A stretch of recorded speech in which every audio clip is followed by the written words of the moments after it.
After 16 hours of search and rescue by air and sea, hope was extinguished of finding survivors.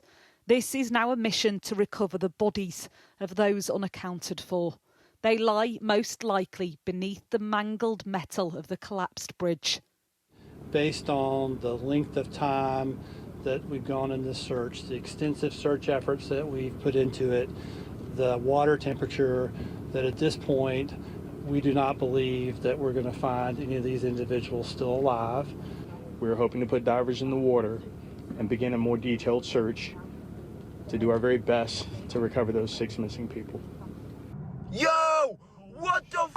From the banks of the Patapsco River, people watched in horror. A cargo ship had slammed into one of the bridge's vital support pillars, collapsing it on impact.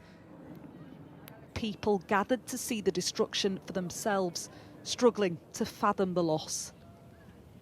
Jim's house overlooks the bridge. He was woken by the noise of the impact.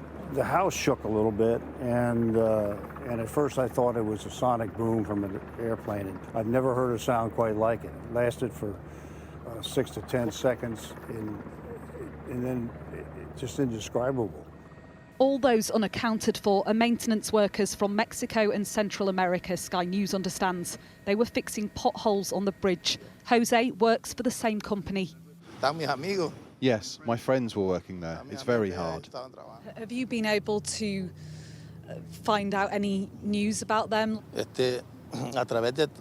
A supervisor called me in the morning. They had rescued one of my colleagues, but he was in a coma. The ship had departed Baltimore Harbour. It was half an hour into a 27-day journey to Sri Lanka when it ploughed into the bridge.